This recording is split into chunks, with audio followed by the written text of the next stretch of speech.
సింగరేణి కార్మికుల కుటుంబాల్లో వారసత్వ ఉద్యోగాల ప్రకటన నూతన అధ్యాయాన్ని మొదలు పెడుతోందని అనుకున్నారు. కానీ ఆ ఆశలు కాస్త ఆశగానే మిగిలే స్థితికి వచ్చాయి. అనూహ్యంగా ఒక నిరుద్యోగి హైకోర్టులో వేసిన పిల్తో అటు కార్మిక కుటుంబాల్లోనూ ఇటు కార్మిక సంఘాల్లోనూ నీలి నీడలు కమ్ముకున్నట్లయింది. దీనిపై మార్చి 6న వాదనలు జరగనున్నాయి. ఇక వారసత్వ ఉద్యోగం వస్తోందా లేదా అనే ఉత్కంఠ కార్మిక వర్గాల్లో నెలకొంది. ప్రభుత్వం సింగరేణిలో వారసత్వ ఉద్యోగాలను పునరుద్ధరించింది.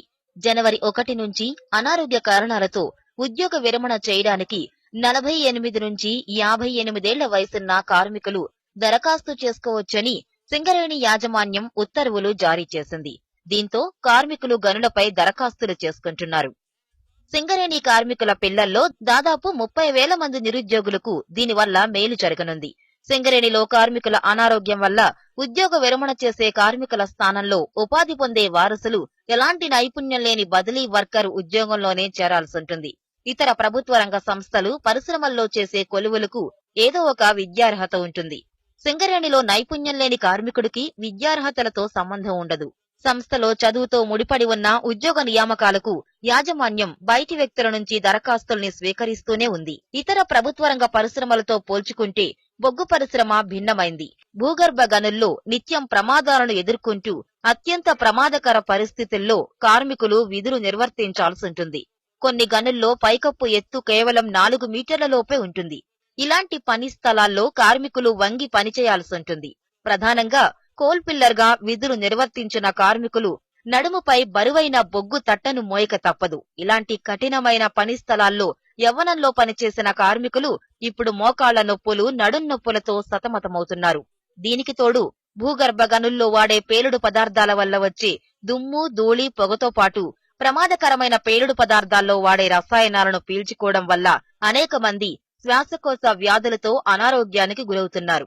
కష్టతరమైన పని స్థలాల్లో బదిలీ వర్కర్ల నియామకానికి నిపుణుల అవసరం లేదు. మరి ఏవైతే కొన్ని కుట్రపూరిత కార్మిక సంఘాలు కావాలనే సింగరేణి కార్మికులు మరి బాగుండడం ఇష్టం లేక హైకోర్టులో పిలివేయడం అంటే అంత ఆషామాషి పనేం కాదు. మరి ప్రతి ఒక్క విషయాన్ని గమనించాలి. ఈ రోజు కార్మిక పిల్లలు ఏం ఊరికే లేరు, వాళ్ళు కూడా హైలీ ఎడ్యుకేటెడ్ ఉన్నారు. ఈ విషయాన్ని గమనించాలి. మరి ఏదైతే కార్మిక సంఘాలు ఉన్నాయో ఇకనైనా కూడా కార్మిక సంక్షేమం కోసం, వారి యొక్క వారసుల సంక్షేమం కోసం మరి ఇంప్లిమెంట్ ప్రతి ఒక్క సంఘం కూడా కావాలి. ఒక నిరుద్యోగం తీసుకొచ్చి మీరు ఈ విధమైనటువంటి రాజకీయ నాటకాలు ఆడడం అనేది సరైన పద్ధతి కాదు.